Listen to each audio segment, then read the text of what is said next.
വലിയ നോമ്പോടെ ഉപവാസത്തോടെ പ്രാർത്ഥനയോടെ കർത്താവിനോടൊപ്പമായിരുന്ന് ദൈവശക്തിയെ പുതുക്കിയവരാണ് നാം ഓരോരുത്തരും.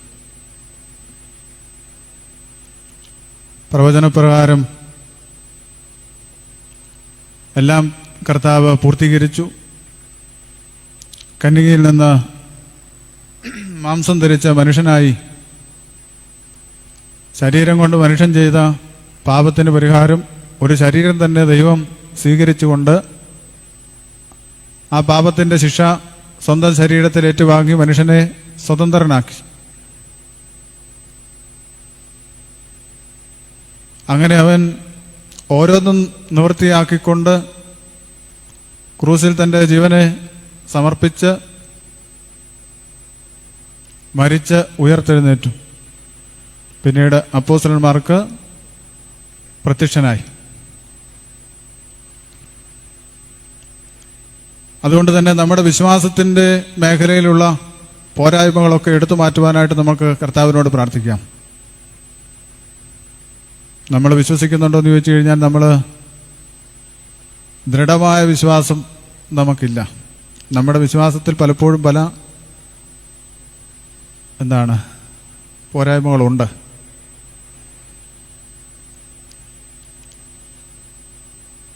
യഹൂദന്മാരെ ഭയന്ന് കതകടച്ചിരുന്ന അപ്പോസ്തലന്മാരുടെ മധ്യത്തിലേക്ക് കർത്താവ് എഴുന്നള്ളി വന്നു. ഉയർത്തെഴുന്നേറ്റ കർത്താവിൻ്റെ ശരീരത്തിന് 4 പ്രത്യേകതകളുണ്ടായിരുന്നു. ഒന്ന്, ആ ശരീരം ദീപ്തമായിരുന്നു എന്ന് പറഞ്ഞു കഴിഞ്ഞാൽ പ്രകാശപൂരിതമായിരുന്നു. ലോകത്തിലായിരിക്കുമ്പോൾ തന്നെ ഞാൻ ലോകത്തിൻ്റെ പ്രകാശമാണ് എന്ന് അനേക തവണ കർത്താവ് പറഞ്ഞിട്ടുണ്ട്. യോഹന്നാന്റെ സുവിശേഷം 8-ാം അധ്യായം 12-ാമത്തെ വചനത്തിലും 9:5 ഒക്കെ പറയുന്നുണ്ട്. ലോകത്തിലായിരിക്കുമ്പോൾ ഞാൻ ലോകത്തിൻ്റെ പ്രകാശമാണ്. ഒരുപാട് സ്ഥലങ്ങളിൽ പറഞ്ഞിട്ടുണ്ട്. യോഹന്നാന്റെ സുവിശേഷത്തിൽ തന്നെ തുടങ്ങുമ്പോൾ തന്നെ 1-ാം അധ്യായം 4 തൊട്ടുള്ള വചനത്തിൽ പ്രകാശം ലോകത്തിലേക്ക് വന്നിട്ടും ലോകം അതിനെ തിരിച്ചറിഞ്ഞില്ല. അതുപോലെ തന്നെ ശിക്ഷാവിധിയെക്കുറിച്ച് പറയുന്നത് യോഹന്നാന്റെ സുവിശേഷം 3-ാം അധ്യായം 18, 19 വചനത്തിലൊക്കെ എന്താണ് ശിക്ഷാവിധി എന്ന് പറയുന്നുണ്ട്.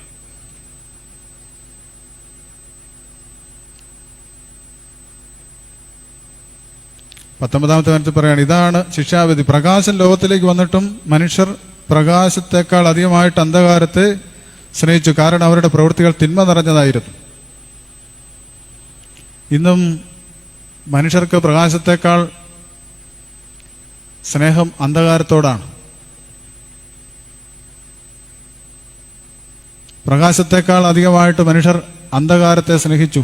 അവരുടെ പ്രവൃത്തികൾ തിന്മ നിറഞ്ഞതായതുകൊണ്ട് അവർ വെളിച്ചത്തിലേക്ക് വരാനായിട്ട് മടിക്കുന്നു. തിന്മ പ്രവർത്തിക്കുന്നവൻ പ്രകാശത്തെ വെറുക്കുന്നു, അവൻ്റെ പ്രവൃത്തികൾ വെളിപ്പെടാതിരിക്കുന്നതിന് അവൻ വെളിച്ചത്ത് വരുന്നുമില്ല. സത്യം പ്രവർത്തിക്കുന്നവൻ വെളിച്ചത്തിലേക്ക് വരുന്നു, അങ്ങനെ അവൻ്റെ പ്രവൃത്തികൾ ദൈവൈക്യത്തിൽ ചെയ്യുന്നവയെന്ന് വെളിപ്പെടുകയും ചെയ്യുന്നു. ശിക്ഷാവിധിയുടെ ഭാഗം ഇതാണ്. പ്രകാശം ലോകത്തിലേക്ക് വന്നിട്ടും പ്രകാശത്തെ തിരിച്ചറിയാൻ കഴിയാതെ പോകുക. ഈ വചനവും ഈ കൂദാശകളും പ്രയോജനപ്പെടാത്തത് ആർക്കെന്ന് ചോദിച്ചു കഴിഞ്ഞാൽ സത്യത്തെ അംഗീകരിക്കാത്തവർക്കൊരിക്കലും ഇത് പ്രയോജനപ്പെടുകയില്ല. അങ്ങനെ ഒരിക്കലും പ്രയോജനപ്പെടാത്ത കൂട്ടത്തിൽപ്പെട്ട ആളുകളാണ് ഈ യോഹന്നാന്റെ സുവിശേഷം 12-ാം അധ്യായം വായിക്കുമ്പോൾ അതിൻ്റെ 10-ാമത്തെ വചനത്തിൽ പ്രകാശം ലോകത്തിലേക്ക് വന്നിട്ടും പ്രകാശത്തെ അംഗീകരിക്കാത്തവര്, സത്യം തിരിച്ചറിഞ്ഞിട്ടും അംഗീകരിക്കാത്തവര്. എത്ര വചനം കേട്ടിട്ടും കാര്യമില്ല, വചനം സ്വീകരിക്കാനും പാലിക്കാനും തയ്യാറാകുന്നില്ല, പിന്നെ ഒരു ബന്ധനാവസ്ഥകളും വിട്ടുമാറത്തില്ല. ഒരു വ്യക്തിയുടെ സ്വാതന്ത്ര്യമാണ് ഞാൻ എങ്ങനെ ജീവിക്കണം, എന്തിനെ സ്വീകരിക്കണം. എന്ത് ചെയ്യണം എന്നുള്ളത്. അതിൽ കർത്താവ് ഒരിക്കലും എന്ത് ചെയ്യുകയില്ല, കൈ കടത്തുകയില്ല. നിങ്ങൾക്ക് ദൈവവചനം സ്വീകരിക്കാം, സ്വീകരിക്കാതിരിക്കാം, കർത്താവ് നിർബന്ധിക്കത്തില്ല. അതുകൊണ്ട് വചനം സ്വീകരിക്കാത്ത ഒരു വ്യക്തിയിൽ നിന്നും ഒരു തിന്മയുടെ ശക്തിയെയും അകറ്റാനായിട്ട് ആർക്കും പറ്റുകയില്ല. മർക്കോസിന്റെ സുവിശേഷം 6-ാം അധ്യായം 1 തൊട്ട് 5 വരെയുള്ള വചനത്തിൽ യേശു എവിടെ നിന്ന് പോയി സ്വന്തം നാട്ടിലെത്തി ശിഷ്യന്മാർ അവനെ അനുഗമിച്ചു. സാബത്ത് ദിവസം സിനഗോഗിൽ അവൻ പഠിപ്പിക്കാൻ ആരംഭിച്ചു. അവന്റെ വാക്ക് കേട്ട് പലരും ആശ്ചര്യപ്പെട്ടു പറഞ്ഞു, ഇവന് ഇതെല്ലാം എവിടെ നിന്ന്? ഇവന് കിട്ടിയ ഈ ജ്ഞാനം എന്ത്? എത്ര വലിയ കാര്യങ്ങളാണ് ഇവന്റെ കരങ്ങൾ വഴി സംഭവിക്കുന്നത്. ഇവൻ മറിയത്തിന്റെ മകനും യാക്കോബ്, യോസെ, യൂദാസ്, ശിമയോൻ എന്നിവരുടെ സഹോദരനുമായ മരപ്പണിക്കാരനല്ലേ?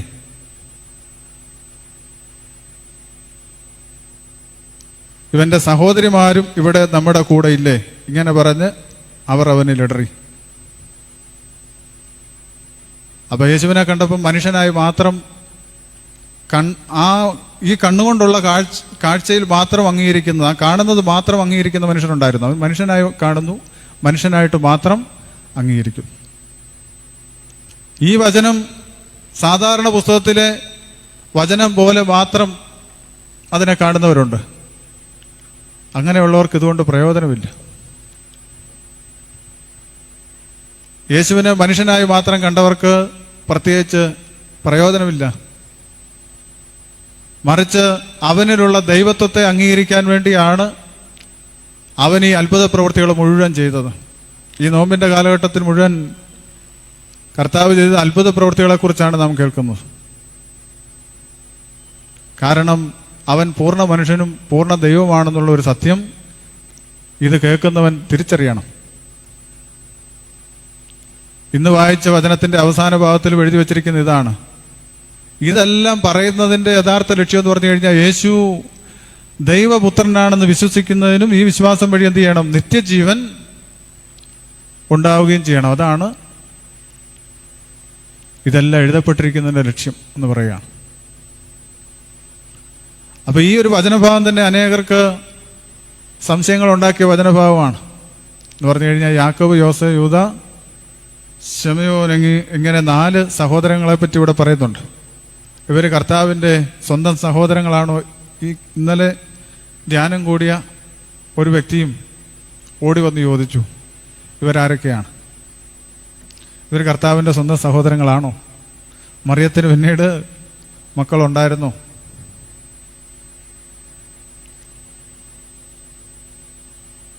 ഇതാ ദൈവപുത്രനെ പ്രസവിക്കുന്ന പ്രവചനത്തിൽ പറഞ്ഞിരിക്കുന്ന സ്ത്രീ മറിയമാണെന്ന് യൗസേപ്പ് മനസ്സിലാക്കി കഴിഞ്ഞപ്പോൾ ഒരു പുരോഹിതൻ ബലിപീഠത്തെ എങ്ങനെ ശുശ്രൂഷിക്കുന്നു അതുപോലെയാണ് യൗസേപ്പ് മറിയത്തെ കണ്ടത്. അങ്ങനെ വളരെ ഭയഭക്തിയോടുകൂടി യൗസേപ്പ് എന്ത് ചെയ്തു? മറിയത്തെ ശുശ്രൂഷിച്ചു എന്നാണ്. ദൈവഭക്തിയോടുകൂടി ശുശ്രൂഷിച്ചു.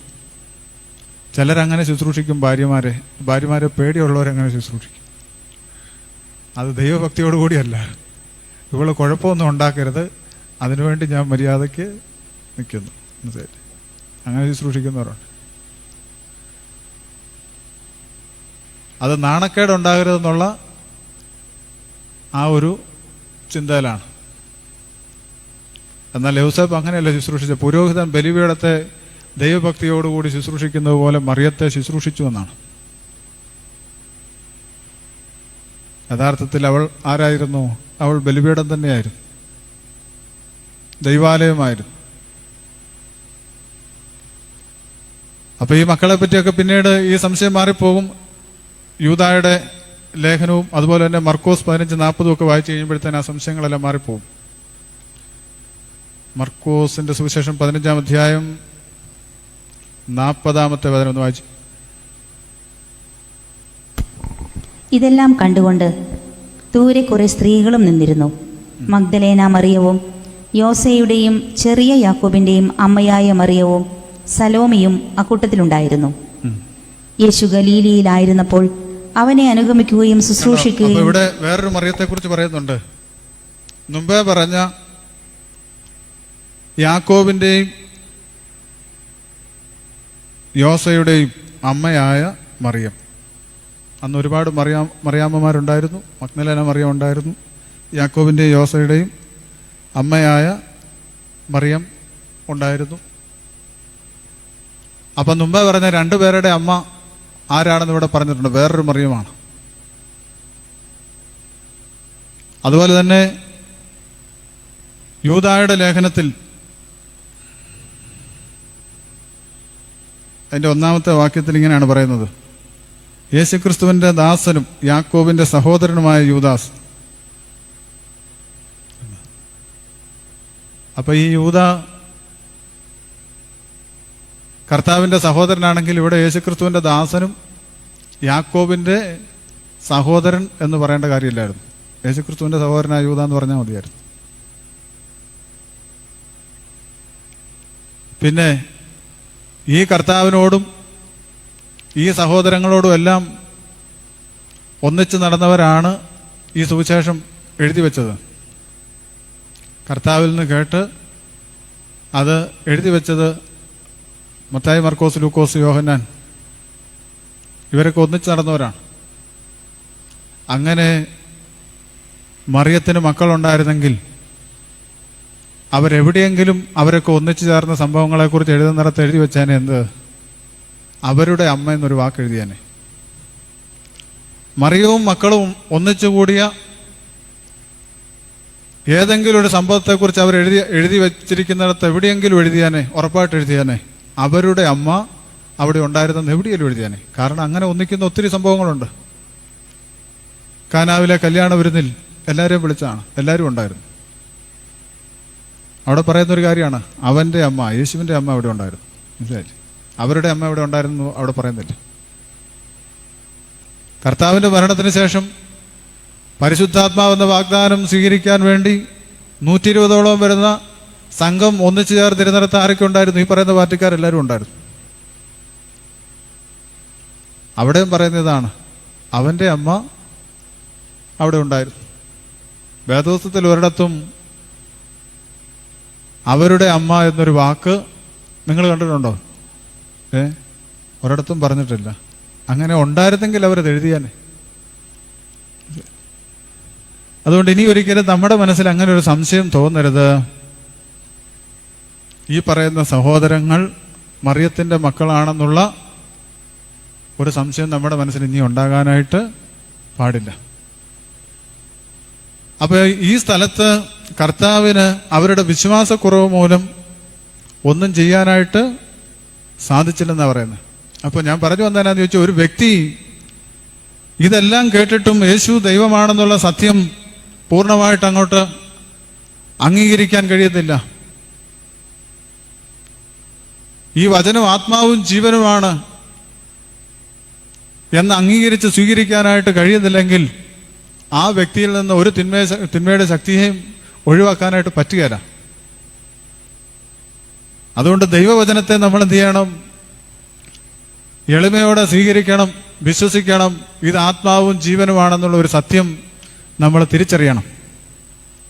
ഈ തോമാസ് ലീഹ ഒരുപാട് നാള് കർത്താവിൻ്റെ കൂടെ നടന്നിട്ടും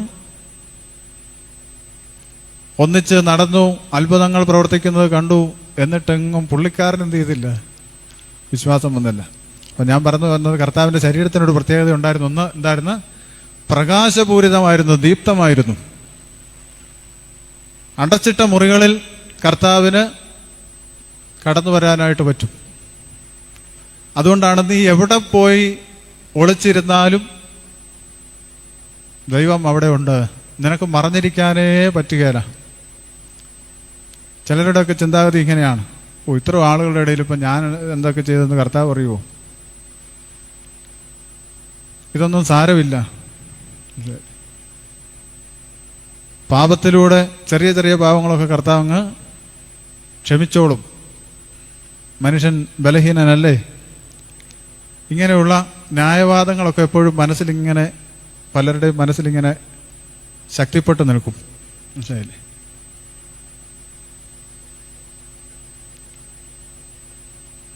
അപ്പം അതുകൊണ്ട് തന്നെ പലരും വളരെ വളരെ നിസ്സാരമായിട്ടാണ്. ഇപ്പോൾ ഈ 50 ദിവസത്തെ നോമ്പ് നോറ്റിട്ടെന്ത്, നോറ്റവരൊക്കെ എന്ത് ചെയ്യും? നോമ്പ് നോറ്റവരും പ്രാർത്ഥിച്ചവരും ദൈവശക്തിയിൽ നിറഞ്ഞു നിൽക്കാൻ ആഗ്രഹിച്ചവരും ഒക്കെ വീണ്ടും അവർ മന്ദീഭവിച്ചു. ശരി.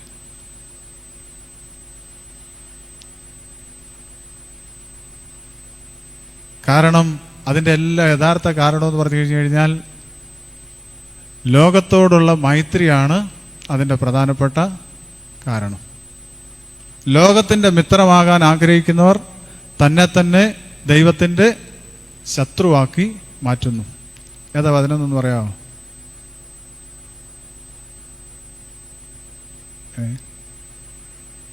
ലോകത്തിൻ്റെ മിത്രമാകാൻ ആഗ്രഹിക്കുന്നവർ തന്നെ തന്നെ ദൈവത്തിൻ്റെ ശത്രുവാക്കി മാറ്റുന്നു. അറിയാവുന്നവരൊന്ന് പറഞ്ഞ്. വളരെ പ്രധാനപ്പെട്ട വചനമാണ്.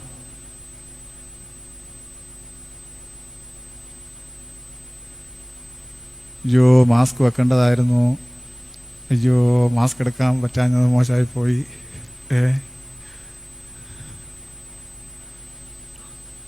യാക്കോബിന്റെ ലേഖനം 4-ാം അധ്യായം 4-ാമത്തെ വചനത്തിൽ നമ്മൾ ഈ ലോകകാര്യങ്ങൾ കേട്ട് കേട്ട് കേട്ട് തമാശം കേട്ട് കേട്ട് എന്ത് ചെയ്തു? നമ്മുടെ മനസ്സിൽ നിന്നൊക്കെ വചനം പോയി. നല്ല കഥ കേട്ടിരിക്കാൻ നല്ല സുഖമാണ്. വചനം പറയുമ്പോഴത്തെ എല്ലാവർക്കും ചെറിയ മയക്കമൊക്കെ വരും. ആ മയക്കം കൂടുതലുള്ളവരാണ് യേശുവിൻ്റെ നാമത്തിൽ എന്ന് പറഞ്ഞുകൊണ്ട് കൈവെക്കുമ്പോൾ അന്നേരം എന്ത് ചെയ്യുന്നത്? അസ്വസ്ഥത വരുന്നത്. വേറെ ഒരു പരിപാടിയല്ല. ഇത് കേൾക്കാൻ തുടങ്ങുമ്പോൾ മയക്കം വരുന്നത് അവരുടെ തലയിലോട്ട് കൈവച്ച് കഴിഞ്ഞ് കഴിഞ്ഞാൽ അവർക്ക് ബുദ്ധിമുട്ടുണ്ടാകും. അതിൻ്റെ അകത്ത് വേറൊരു കാര്യമില്ല. നമ്മൾ ശക്തമായ തീരുമാനമെടുക്കാതെ എളുമപ്പെടാതെ നമുക്ക് ആത്മീയമായിട്ട് വളരാനായിട്ട് പറ്റുകയില്ല. ആദ്യം വചനത്തിന് മുമ്പിൽ നമ്മൾ കീഴടങ്ങണം. മർക്കോസിന്റെ സുവിശേഷം 8-ാം അധ്യായം 38-ാമത്തെ വചനത്തിൽ അവിടെ പറയണം, പാപം നിറഞ്ഞതും അവിശ്വസ്തവുമായി തലമുറയിൽ എന്നെക്കുറിച്ചോ എൻ്റെ വചനങ്ങളെക്കുറിച്ചോ ആർക്കെങ്കിലും നാണക്കേടുണ്ടെങ്കിൽ, ലജ്ജിതനാകുന്നുണ്ടെങ്കിൽ അവനെക്കുറിച്ച് ഞാനും നാണിക്കുമെന്നാണ് പറയുന്നത്. അവിടെ നമുക്ക് വചനത്തെ സംബന്ധിച്ച് ഒരു തരത്തിലുള്ള നാണക്കേടുണ്ടാകാനായിട്ട് പാടില്ല. അത് നമ്മൾ പഠിക്കണം. അതുപോലെ തന്നെ നമ്മൾ ജീവിതത്തിൽ ഏറ്റവും വില കൊടുക്കുന്നത് ദൈവവചനം സ്വീകരിക്കാനും പാപമോചനം പ്രാപിക്കാനും ഒക്കെ ആണെങ്കിൽ നമ്മുടെ പാപത്തിൻ്റെ അവസ്ഥ കുറഞ്ഞു വരും. നിങ്ങളോടെല്ലാം 10 ലക്ഷം രൂപ വെച്ച് ഇവിടെ വാങ്ങിച്ചാണ് നിങ്ങൾക്ക് കുമ്പസാരവും പാപമോചനവും തരുന്നെങ്കിൽ വ്യത്യാസം ഉണ്ടാവുമോ? കാശിനാണോ കർത്താവിനാണോ വില? നമ്മുടെ ജീവിതത്തിൽ ആർക്കാ വില ആർക്കാണ്? ആ കാശിനാ വില. അല്ലെ ഇപ്പം കാശ് വാങ്ങിച്ചു കുമ്പസാരിപ്പിക്കണം, ഇനിയും 10 പോകല്ലോ എന്ന് വെച്ചുകൊണ്ട് മര്യാദക്കിരിക്കും. കയ്യിൽ നിന്ന് കാശിറങ്ങുന്ന പല മേഖലകളെ കുറിച്ച് ഓർത്ത് ചിന്തിച്ച് വളരെ ശ്രദ്ധിക്കുന്ന എത്രയോ ആൾക്കാരുണ്ട്. ചെറിയൊരു ഉദാഹരണം പറയാം. ഈ വഴിയിലെല്ലാം ക്യാമറ വന്നു കഴിഞ്ഞപ്പോഴത്തേനും മര്യാദയ്ക്ക് വണ്ടി ഓടിക്കുന്ന എത്രയോ ആൾക്കാരുണ്ട്. എനിക്ക് കിട്ടുമായിരുന്നു വലിയ കുറിപ്പടി. അപ്പോൾ ആ കാര്യത്തിലൊക്കെ നമ്മൾ ശ്രദ്ധിക്കും. ഒരു ശരീരത്തിനൊരു അസ്വസ്ഥത വന്നു, ഡോക്ടർ പറഞ്ഞ് ചിലപ്പം ഓപ്പറേഷൻ വേണ്ടി വരും, ഒരു 4 ലക്ഷം മുടക്കേണ്ടി വരും. ഇച്ചിരി ഒന്ന് ശ്രദ്ധിക്കുന്നത് നല്ലതാണ്. നോക്കാം, നമുക്കൊരു ഗുളികയെ സംഗതി മാറുമോ നോക്കാമെന്ന് പറഞ്ഞുകൊണ്ട് ഗുളികയൊക്കെ തന്നു വിടും. എന്തു ചെയ്യും? കൃത്യമായിട്ട് നമ്മൾ കഴിക്കും, അല്ലേ? എന്താണ്? കയ്യിൽ നിന്ന് കാശ് പോകുന്ന കാര്യം നമുക്ക് ബുദ്ധിമുട്ടാണ്. അങ്ങനെയാണെങ്കിൽ 10 ലക്ഷം മുടക്കിയാണ് പാപമോചനം വാങ്ങിക്കുന്നെങ്കിൽ നമ്മൾ കുറച്ചുകൂടെ ശ്രദ്ധിക്കും. എന്നാൽ നമുക്ക് കിട്ടുന്ന ഓരോ കൂതാശകൾക്കും പിന്നിൽ ദൈവം വലിയ വില വെച്ചിട്ടുണ്ടെന്നുള്ള ഒരു സത്യം നമ്മൾ തിരിച്ചറിയണം. ഓരോ ദിവസവും വിലപ്പെട്ടതാണെന്ന് പ്രിയപ്പെട്ടവരെ നമ്മൾ മനസ്സിലാക്കണം. ഓരോ ദിവസവും വിലപ്പെട്ടതാണ്. ഇനി എൻ്റെ ജീവിതത്തിലെ ഓരോ ദിവസവും വിലപ്പെട്ടതാണ്. എൻ്റെ മനസ്സിനെ പ്രലോഭിപ്പിക്കുന്ന പാപാവസ്ഥകളെ ഞാൻ വെറുക്കും. അങ്ങനെ നമ്മൾ തീരുമാനിക്കണം.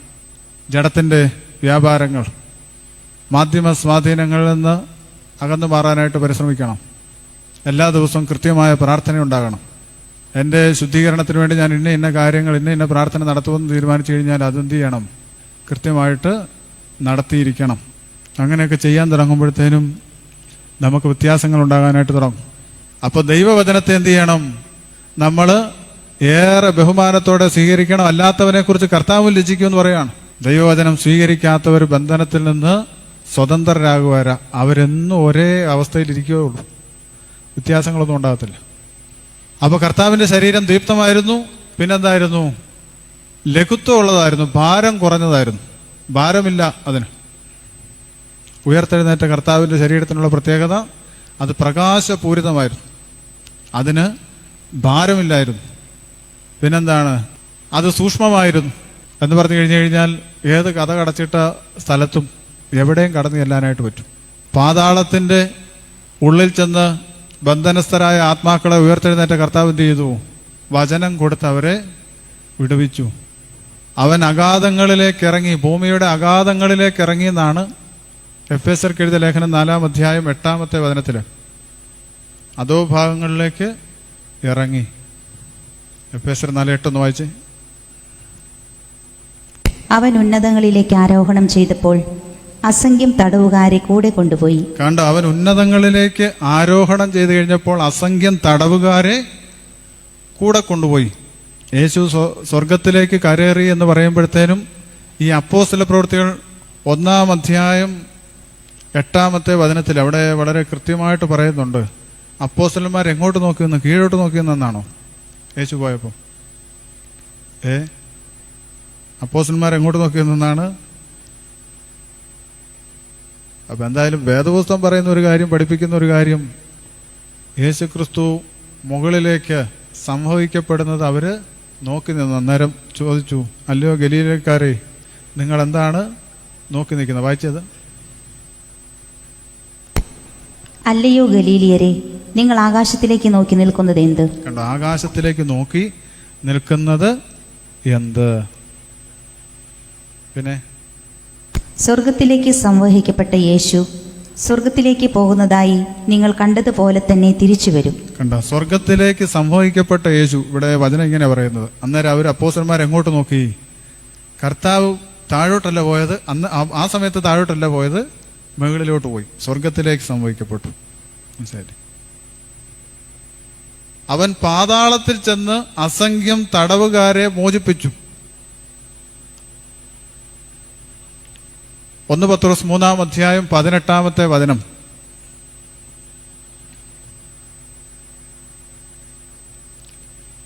ഇതൊക്കെ സത്യമാണെന്ന് ഈ വചനത്തിന്റെ ശക്തി കൊണ്ട് തിരിച്ചറിയാൻ പറ്റുന്നത് വലിയ കാര്യമാണ്.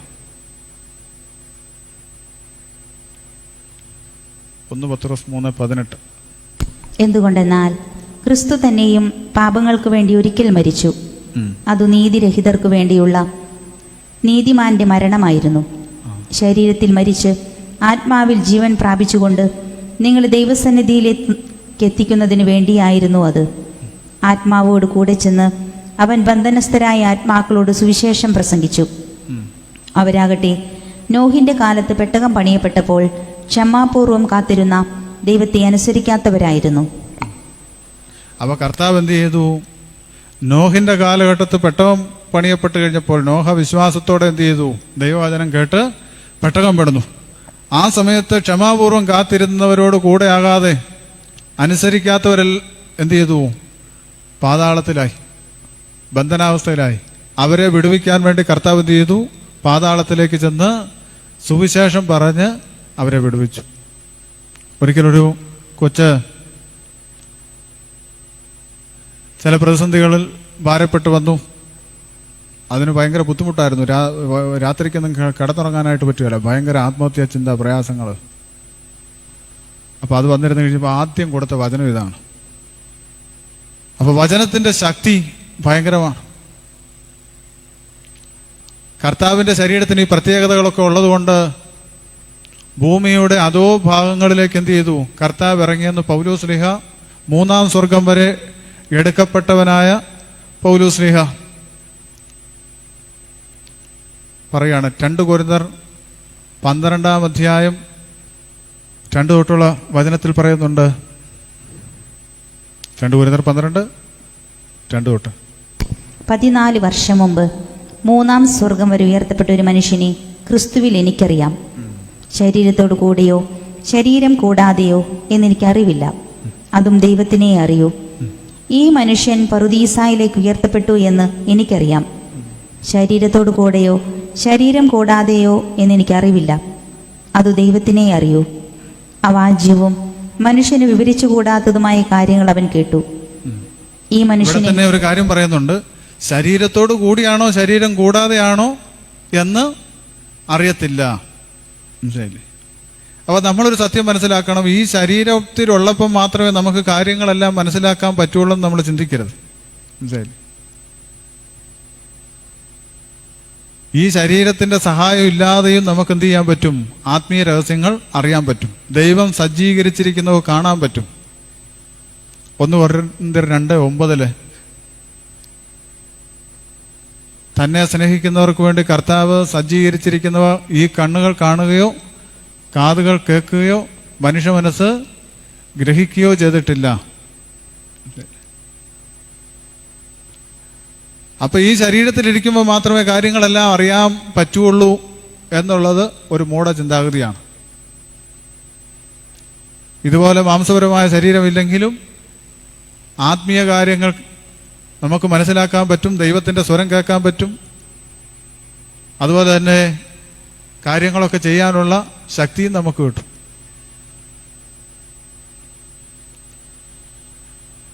കാരണം ഇതെല്ലാം സൃഷ്ടിച്ചവൻ ആ സമയത്ത് എന്തില്ല? നമ്മളെപ്പോലെ ശരീരം ഇല്ല. അതിനുശേഷം അവൻ ശരീരം ധരിച്ചത്. ഇതെല്ലാം സൃഷ്ടിച്ചവൻ അവന് നമ്മെപ്പോലെ അന്ന് ശരീരം ഇല്ലായിരുന്നു. ഇല്ലായ്മയിൽ നിന്നാണ് അവനെല്ലാം ഉളവാക്കിയത്.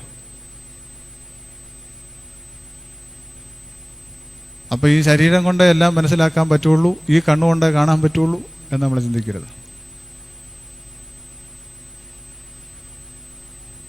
അപ്പൊ 3-ാം സ്വർഗം വരെ ഉയർത്തപ്പെട്ട പൗലോസ്ലീഹ എഫേസസിന് എഴുതിയ ലേഖനത്തിൽ 4-ാം അധ്യായം 8-ാമത്തെ വചനത്തിൽ ഇങ്ങനെ പറയുകയാണ്, അവൻ ഭൂമിയുടെ അധോഭാഗങ്ങളിലേക്ക് ഇറങ്ങി അനേകം തടവുകാരെ വിമോചിപ്പിച്ച് അവൻ ഉന്നതത്തിലേക്ക് സംവഹിക്കപ്പെട്ടു. കണ്ടോ?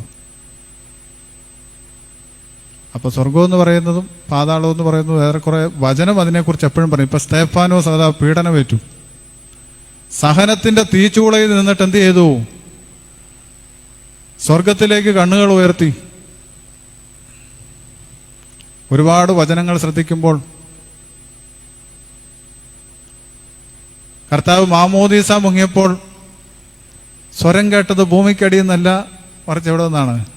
ഉന്നതത്തിൽ നിന്ന് സ്വരം കേട്ടു.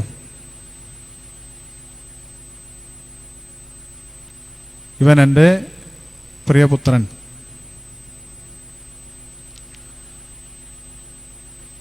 അപ്പോൾ കർത്താവിന് ഈ പ്രത്യേകത ഉള്ളതുകൊണ്ട്, ശരീരം പ്രകാശപൂരിതമായിരുന്നതുകൊണ്ടും ലഘുത്വമുള്ളതുകൊണ്ടും അത് അക്ഷയമായിരുന്നുകൊണ്ടും 4-ാമത്തെ പ്രത്യേകതയാണ് അത് ഒരിക്കലും എന്ത് ചെയ്യുന്നില്ല, ഇനി ആ ശരീരത്തിന് നാശമില്ല എന്നുള്ളത്. 4 പ്രത്യേകതകളാണ്. 1, പ്രകാശപൂരിതമാണ്. 2, അത് ഭാരം കുറഞ്ഞതാണ്. 3, അതിന് ചെറുതാകാനും വലുതാകാനും ഒക്കെ സാധിക്കും. 4, എന്താ പറഞ്ഞത്?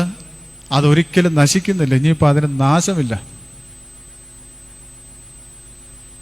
അപ്പൊ ദീപ്തം, ലഘുത്വം, സൂക്ഷ്മം, അതുപോലെ തന്നെ അക്ഷയം, ക്ഷയമില്ലാത്തതാണ്. 4 പ്രത്യേകതകളുണ്ട് ആ ശരീരത്തിന്.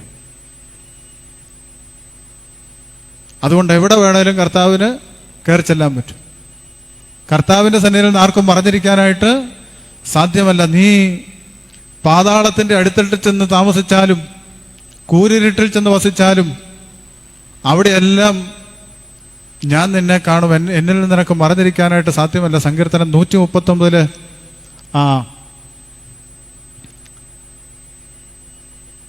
9 തൊട്ടുള്ള വചനത്തിൽ പറയുകയാണ്. എടുക്കണ്ട, നിങ്ങൾ കേട്ടിട്ടുള്ള വചനമാണ്. സങ്കീർത്തനം 139 വായിച്ചാൽ മതി. കർത്താവ് അവിടെ തന്നെ പരിശോധിച്ചറിഞ്ഞിരിക്കുന്നു. ഞാൻ ഇരിക്കുന്നു, എഴുന്നേൽക്കുന്നതും നടക്കുന്നതും കിടക്കുന്നതും എൻ്റെ നാവിലൊരു വാക്ക് വരുന്നതും ഞാൻ ചിന്തിക്കുന്നതും എല്ലാം അവിടുന്ന് അറിയുന്നു. അതുകൊണ്ട് എനിക്ക് മറഞ്ഞിരിക്കാനായിട്ട് പറ്റുകയില്ല. നിസ്സീമമായ സൃഷ്ടികളുടെ ഇടയിൽ ഞാൻ ആരാണ്? എന്നെ ആരറിയാനായിട്ടാണ്? ഞാൻ എങ്ങനെ ജീവിച്ചാൽ എന്താണ്? അങ്ങനെ നമ്മൾ ചിന്തിക്കാനായിട്ട് പാടില്ല. അതുകൊണ്ട് കർത്താവ് എവിടെയും വരും, കർത്താവ് എല്ലാം തിരിച്ചറിയും. കഥ കടച്ചിരുന്ന അപ്പോസ്തലന്മാരുടെ മധ്യത്തിലേക്ക്, ഭയം തരുന്നവരുടെ മധ്യത്തിലേക്ക് കർത്താവ് കടന്നു ചെന്നു. അതുകൊണ്ട് കർത്താവിൻ്റെ ശരീരത്തോട് ഐക്യപ്പെട്ട ശരീരങ്ങൾക്കൊക്കെ എന്തുണ്ടാകും? ഈ പ്രത്യേകതകളൊക്കെ ഉണ്ടാകും. അതുകൊണ്ടാണ് ദൈവമാതാവിനെ കണ്ടിട്ടുള്ളവർ ഒക്കെ പറയുന്നത് ഭയങ്കര കണ്ണഞ്ചിപ്പിക്കുന്ന പ്രകാശമാണെന്ന് പറയും.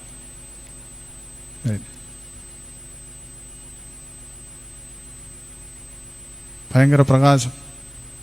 അതുപോലെ തന്നെ വിശുദ്ധരുടെ സാന്നിധ്യം ഉണ്ടാകുമ്പോൾ പ്രത്യേകിച്ച് നല്ല സുഗന്ധം ഉണ്ടാവും. നല്ല സുഗന്ധം ഉണ്ടാവും. അങ്ങനെയുള്ള പ്രത്യേകതകളൊക്കെ ഉണ്ട്. അപ്പോൾ ഭയം തരുന്നവരോട് കർത്താവ് പറഞ്ഞു, ഭയപ്പെടേണ്ട. തോമാസ് ലീഹ അവിശ്വസിച്ചു.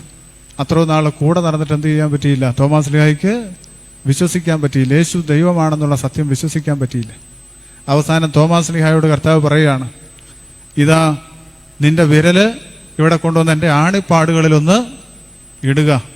നീ എന്നിട്ട് തൊട്ടിട്ട് അങ്ങ് വിശ്വസിച്ചു. എന്നെ തൊട്ടിട്ട് വിശ്വസിക്കും.